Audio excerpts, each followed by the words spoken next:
What's up, everybody? You got Tone here, bringing you a new Draft League draft analysis recap, whatever you want to call it, for Season 1 of the NPAAA, or the new minor league system that has opened up for the National Pokemon Association, or the NPA for short. We were invited to join this new league, and I couldn't pass it up. It seemed like a fun idea. Try out something new for a change, and it's a tiered draft league. So it's been a while since I did anything tier draft related. I've done mostly like point based tiers these last couple of leagues I've been involved in, and it'll be nice to get back into a tiered sort of league in a sense, just for that sense of familiarity. So with this minor league system, it plays just like the National Pokemon Association, whereas it is a minor league system with 24 teams. So drafting was pretty hectic at times, not gonna lie, especially considering time zones and whatnot, but we got it done. We had the draft finished not too long ago, and I am going to be breaking down my team of 11 Pokemon, and why I picked why I picked what I did and whatnot. So I use this league as a form of trying to get acquainted with newer Pokemon, while at the same time trying to mix it up with some personal favorites of mine from other leagues, and trying to get used to using some other new stuff in draft league format. So with that being said, I'm just going to run down the team that I drafted really as not as quick as possible, but try to be as in-depth as possible. So the draft order was randomized. Out of 24 coaches, we had the 23rd pick in the draft, which sucks. It sucks because I have to wait a while before I make my first pick. I have to wait for 22 other coaches to make their round 1 picks. But the good thing about it is the fact that it's essentially a wheel pick, because my picks are so close to each other, so I can't complain about that. The tiering format is pretty much like the standard format, with the exception of, instead of picking 2 tier 3 Pokemon, you have to pick 2 tier 4s, and then you have to pick up tier 1, a tier 2, a tier 3, a tier 5, 2 tier 4s, as I mentioned, a Mega, and you still get 400 points to pick 4 Pokemon to make up those free points. So I went into this with actually had a strategy for what I wanted in this draft. What I was initially planning on doing, I wanted to try out something like Heatran, and then later on I get like Mega Sceptile, because I've never used those 2 Pokemon, and then something like Primarina in the back somewhere. But you're gonna see that plan did not fall through, unfortunately, because there's 24 people. You're going to get sniped on your picks. Nothing you can do about that. So I had to come up with alternate plans just in case. And then when it was getting closer and closer to my pick, there was one Pokemon in general that kept falling. I'm like, okay, I think I might have to forego my strategy here, because it's very likely that it won't happen. And then it kept falling and falling and falling, and then it came to me all the way at number 23. So I'm like, do I abandon my strategy and pick up this mon now, or do I wait and try to go through my actual strategy? I'm like, you know what?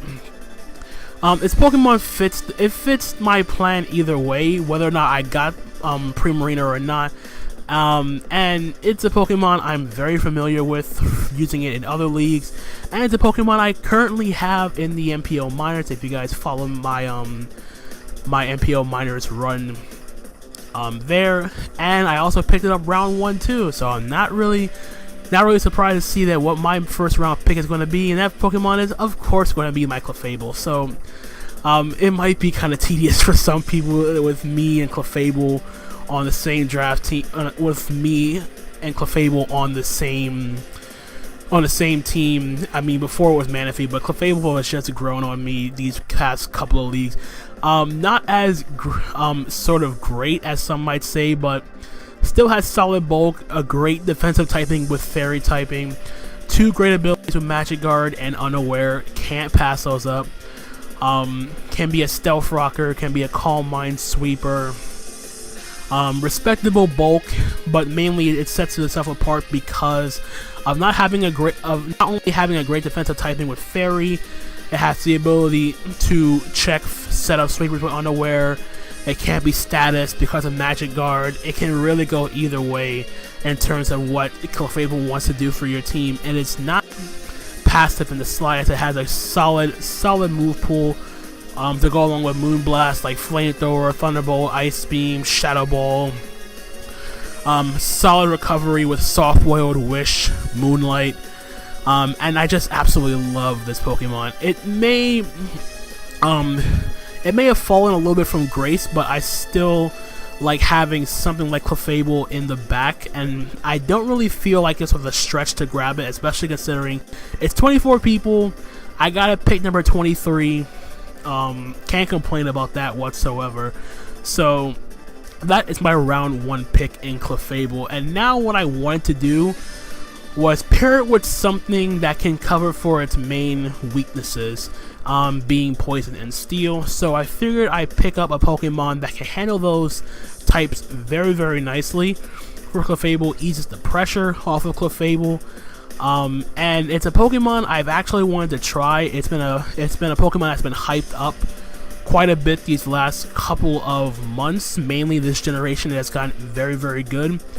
And I really wanted to try it out, mainly because it just stood out to me so much in terms of what it can do, both offensively and just having that bulk, not really bulk, but the ability to just break down any sort of unprepared team for it. So at the same time, I also wanted to try to get like a high tier Mega, because it's going to be like a very, very tedious process in terms of, if I don't try to get something good to pair with Clefable, it will never come back to me again. So with my round 2 pick, I paired Clefable with Lancelot, our Mega Gallade. Now, Mega Gallade is absolute monster in the right circumstances. High base 165 attack, getting the buff and getting its base 110 speed the minute it Mega Evolves is also great. It can do Sword Stance, it can do Bulk Up, it covers for Clefable's poison and steel weakness, handles both typings very, very well. Gets access to stuff like Knockoff, can be a utility mon with like Will-O-Wisp and all that stuff. There are just a lot of options that Mega Gallade has at its disposal, same as like Mega Gardevoir, but a little bit faster for the most part. Can be a bulk up, has priority with Shadow Sneak, Will-O-Wisp, like I said, surprise something with Destiny Bond, can taunt, has solid coverage options. So very, very cool Pokemon to try out and pair with Clefable being the Mega Gallade. And of course, having the ability Inner Focus so it can't be flinched is going to be also a solid boon in terms of stopping like fake out Megaloponies or any fake out users. Any potential flinch hacks whatsoever is negated by Inner Focus. So really looking forward to trying out Mega Gallade, and I'm so glad I got it. So the great news is I got Clefable Mega Gallade pretty much nearly back to back. Bad news is I had to wait roughly 45 picks between this and my next pick, and I wanted to try to get some not really utility mon, but something that makes my team a little bit better against bulkier teams or more offensively oriented teams. So I wanted to try to get like some extra speed on my team, because the team structure I ended up going with was something that I really feel comfortable with, and that's being bulky offense. So with that being said, my round 3 pick ended up being Crobat, and the reason I picked up Crobat, even though it might be a stretch for round 3, but I really felt as though Crobat, it is Crobat has a high speed tier. It's very, very solid both offensively and defensively. Can be run a bulky defog set, choice band set. Also has access to stuff like Taunt, reliable recovery with Roost. The list goes on, and you cannot. I can't pass up the poison flying typing, giving me a fighting check, a grass check. I know I'm saying the word a lot, but it's really a lot of things that that Crobat can do for my team. And with that being said, gets access to U-turn, can defog, can taunt because it's so fast, can toxic, and because it's a poison type, toxic won't miss. So it makes it a great stall breaker. It makes it a good check to fairies, other poison types to an extent. I had to be careful though against like faster Pokemon like Mega Aerodactyl if I had to play a Mamoswine and all that stuff. But Crobat essentially is just going to be here to provide support either by stall breaking with defog, stall breaking with taunt, defogging hazards away, because you'll see by my next pick I really need the hazard removal option, and of course having momentum with U-turn to pivot into my Mega Galade or Clefable is very nice for my team. And like I said with my round 4 pick, it really put me out of my element because I really wanted to go along the strategy of using Pokemon that fits bulky offense, but at the same time is put me outside of my comfort zone. And I did it on purpose with the extent of trying to expand my horizons. So with my round 4 pick, I went with a Pokemon that actually just got a solid buff because of Z moves, and for the record, with the ruling in the NPAAA is the same as with the Major League NPA, in which Z-Mons can be used by any Pokemon on your team. And this Pokemon in particular is extremely deadly with a potential Z Crystal on its disposal. And that one Pokemon I'm talking about with my round 4 pick, we got Volcarona. And I picked up Volcarona because I really wanted to try it out. I'm not really fond of Pokemon with such a huge Stealth Rock weakness, but Volcarona, I decided to look past the Stealth Rock weakness, as bad as Volcarona is crippled by rocks. I have Crobat, which can defog away hazards. I know that Crobat won't be enough in terms of hazard removal. I do get extra hazard removal as I go later on into the draft. I will get to that when we cross that bridge. But mainly Volcarona, just a deadly sweeper that potentially can sweep any team with the combination of Quiver Dance, gets Fiery Dance to boost its special attack even higher, and then with the presence of Z Crystals, I can run Z Psychic, Z Fire Blast, the whole 9 yards. The possibilities are endless, and the hidden powers and whatnot. Very, very cool Pokemon to try out in this league, and I am so glad to have Volcarona, especially considering it's an offensive check to like more offensively oriented steel types. I can take advantage of Flame Body on it, potentially get a burn on my opponent, who knows. And even though bulky variant of Volcarona may be a little bit underrated, so to speak, I have run bulky Volcarona in the past, and it's still put in so much work. And I really wanted to try out in League format just to see if the scenario can still follow through in that case. So that is Volcarona. Now moving on to round 5, I wanted to make sure, since I want to go the route of bulky offense, the one thing I need to have other than some proper hazard removal, and the main thing I felt as though I needed to have was something that can absorb toxic spikes. And while I do have Crobat that can defog away toxic spikes, it's not a grounded poison type. I felt as though getting a grounded poison type would be necessary on my team. So it may be a stretch, but because, like I said, 24 teams, I don't want to lose out on any good low tier potential Pokemon. So in round number 5, we picked up Drapion. Drapion is such a boon for my team for multiple reasons. For one, like I said, grounded poison type, can't go wrong with that. Absorb the toxic spikes that can hinder most of my team, mainly Mega Gallade and Volcarona. It gets Toxic Spice for itself. It's a dark type, so I have a Psychic immunity on my team. Stab knockoff, can't go wrong with that. It gets some solid abilities with battle armor, so I can't get crit. Sniper on the off chance I want to go the route of like a scope lens. And crit set.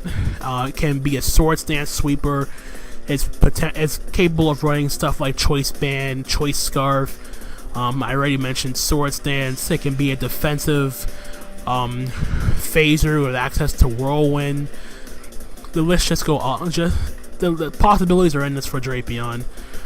Very, very happy to have this thing on my team. It can be an absolute menace for my opponent, mainly because of the fact that it has a multitude of array of coverage options, not coverage options, but ways of dealing with my opponent's team, and I can adjust its set to fit my situation a whole lot better. And now to complement my bulky offense, the main thing I wanted to get was an added wall breaker to complement my team so far.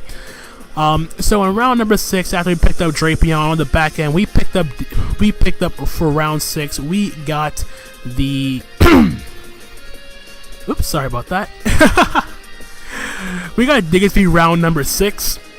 A very, very powerful wall breaker with huge power.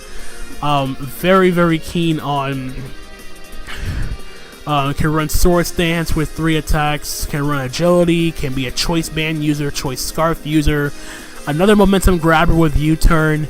Huge power by itself just turns Diggersby into a deadly, deadly sweeper for any Pokemon that stands in its way. The combination of normal plus ground is just very, very solid, and on top of that, getting coverage options. Another knockoff user gets Fire Punch, Ice Punch, priority with Quick Attack, which is another great thing for bulky offense to have, is powerful priority. Diggersby fits the bill so nicely in terms of that criteria. And just overall, any unprepared team can get absolutely destroyed by Diggersby. I have used Diggersby in the past. I have loved using Diggersby. Has bailed me out quite a bit in the past, and I'm hoping that it will bring the same results into this league. So, moving on now, we have our we are like halfway through the draft now. And the one thing I really looked for with my next couple of picks was, first thing you'll notice, I did not complete my Dragon Fairy Steel Core. I only have my Fairy, so I had to look for to try to find a complementary Dragon and Steel type with the rest of my picks, and I did get one of them this upcoming round for round number 7. So round 7, we picked up Druddigon. I'm very, very familiar with Druddigon. I had Druddigon in the very first draft league I ever used. It has come through every time I brought it out. Another versatile Pokemon, gets access to Stealth Rock. Can be a solid Assault Vest user. Can be run both physically defensive, specially defensive.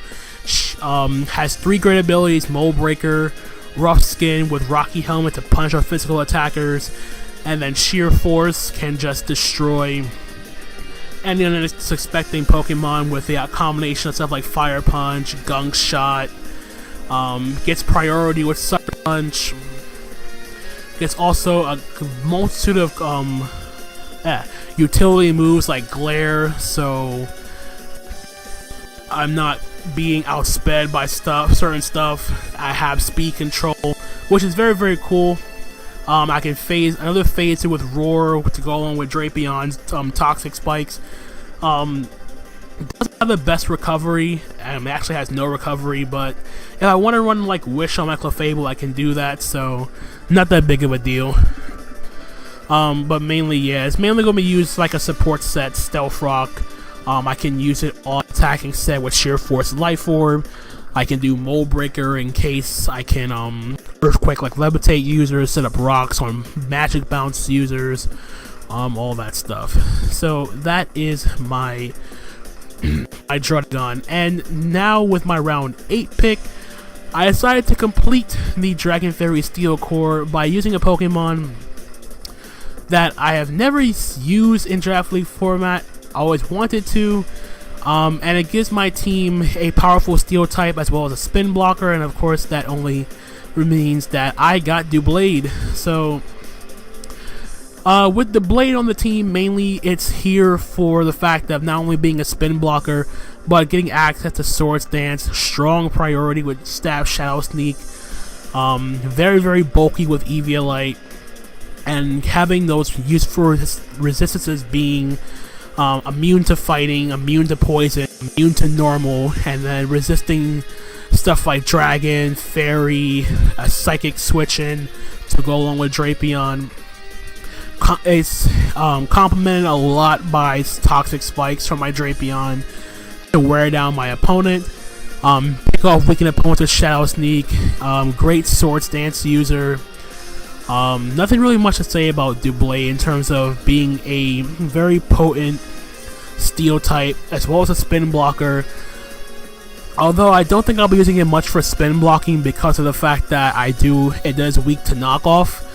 But I do have Pokemon that can switch and take a knockoff for Doublade if necessary. I have Clefable, I have Druddigon, I have Glade pre-Mega Evolution, get the Justified boost. So, all good with Doublade on that front. And it's very, very physically bulky too, so it can't go wrong with that either. So, that is Doublade. And now moving on to round number 9. I don't have much. The main thing I wanted to get with my last 3 picks, one of those 3 picks had to be hazard removal, because right now I have a Volcarona, and my only way of getting rid of hazards is the Crobat. So I wanted to mitigate that problem as soon as possible. So with my round 9 pick, we ended up getting Kabutops. Not the first thing that comes to mind in terms of being a rapid spinner, but it also gives me a water type, which I didn't have. Gets access to stuff like Swords Dance, so it can be an offensive rapid spinner if I need it to be. Can soft check flying types because it is a rock type. Another stealth rock user. If I need rocks, I will put it on my Kabutops and leave my Clefable to do something else. Another stellar priority user with Aqua Check. Another knockoff user, Waterfall, Stone Edge. Gets access to Rain Dance, so it can be a Swift Swim sweeper if I want it to be. Weak Armor isn't bad in its own right either, having that access to +2 speed if I get hit by a physical attack at the cost of lowering my defense. But mainly Kabutops is here to have that backup hazard removal for my Volcarona, which is very, very solid to have. And now we move on to the last 2 picks for the team. So the first Pokemon that came to mind when I tried to put the rest of this team together was something that could benefit from something that fits well on my bulky offensive squad that can take advantage of what my team already offers, being Toxic Spike support from Drapion, Wall Breaking support from Diggersby, set up wall breakers from like Glade, Volcarona, all that stuff. So the first Pokemon that came to mind, I really wanted to try to get Ranunculus way back, like a couple of rounds, like around round 3 or so, but it was taken. So I got the next best thing, in my opinion, or the lower tier Ranunculus, so to speak, and that ended up being Musharna. And I have used Musharna quite extensively in my in PU, where it is an absolute menace, and unprepared teams can actually get destroyed by Musharna if they're not careful. So Musharna is just a very, very fat, bulky Pokemon that can come in. It's a good fighting check for one. It's very, very bulky on the physical side. Very, very difficult to take down if you're not careful. Can run Calm Mind. With the access to Z moves, it can prevent stuff from being trick fodder or switcheroo fodder. Gets access to Moonlight for recovery. The only useful ability for it is Synchronize, which is nice for passing along Toxics or Paralyzations and all that stuff. It gets access to Thunder Wave in its own right. It gets access to Heal Bell, so I have a backup Cleric, which is very, very cool to have. Basically, Musharna is just going to be here like a bulky setup mon. Can be a slow pivot with Baton Pass, which is very, very cool. Unfortunately, the ruling for the NPAAA is the fact that I cannot baton pass boost. So if you see baton pass on my Musharna, I cannot use it along with like Calm Mind baton pass, which would have been stupid, but understandable as to why. But that is Musharna for round number 10. And with the last pick for us, looking at the rest of my team, I noticed that while my team fit the bulky offensive role, there was one thing my team lacked as a whole, and that was a decent ground resist.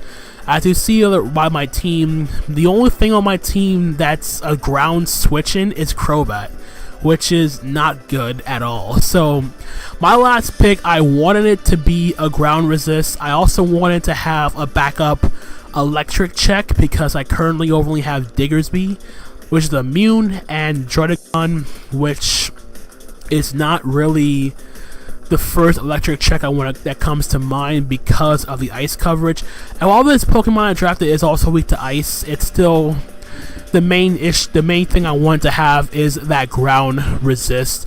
And with my last pick, or the second to last pick in the draft, we grabbed Torterra. So Torterra is a Pokemon I really wanted to use in Draft League format, mainly because of Torterra's versatility between having access to being a Stealth Rocker, it can be a tank, it can run Rock Polish, it gets access to Sword Stance, it can run Choice Band. The list, it's just very versatile in the sense that it's not limited to one thing, and it gives my team an extra Stealth Rocker, giving me a total of 4 Stealth Rockers with Clefable, Druddigon, Kabutops, and now Torterra. But having another Stealth Rocker with access to recovery is very cool. I have my ground resist, as I mentioned, an electric check because it is part ground. It resists the Edgequake combination, which is cool. Shell armor, so it can't get crit. Nice, well-rounded stats across the board. I'm not really too worried about my speed because what my team lacks in speed, it's bulky offense. It's not supposed to be fast. On top of that, I have speed control with Thunder Wave Clefable. I have Glare on my Druddigon. We have Thunder Wave on Musharna. So it's not that big of a deal. And on top of that, my team has a lot of priority between Quick Attack Diggersby, Sucker Punch Druddigon, Shadow Sneak, Mega Gallade, Shadow Sneak, Doublade, and Aqua Jet Kabutops. So I'm pretty fine in terms of the speed control and priority department on that ground. So while my team is slow, don't mind that. It's bulky offense, not supposed to be fast. I do like the result that we got from the team, and I hope you guys enjoyed it as well. So there's the final team you see in front of you with Clefable, Diggersby, Crobat, Drapion, Druddigon, Musharna, Mega Gallade, Volcarona, Doublade, Kabutops, and Torterra. My team is mostly physically offensive, with my only special attackers being Clefable, Musharna, Volcarona, but that's perfectly fine. Crobat can be nasty plot, so potentially 4. We'll see. The matches will start up around late September-ish, I want to say. So yeah, I hope you guys are looking forward to that. I hope you guys enjoyed the draft recap. I hope you like the team that I got for season 1 of the NPAA Minor League, whatever you want to call it. This league is only 8 weeks long, just to try out some new stuff, for me at least. I am familiar with some of these Pokemon, like I said, and again, I hope you guys enjoyed. If you did enjoy the draft recap, feel free to leave a like, leave a comment, subscribe if you guys are new to the channel. I am looking forward to using this team very much. I hope you guys are looking forward to see how far we come in this league, and I hope you guys enjoy. So I'm gonna get the heck out of here, and until the next time, guys, my name is Anthony, aka Tone, and I'm gonna catch you guys on the flip side. Later.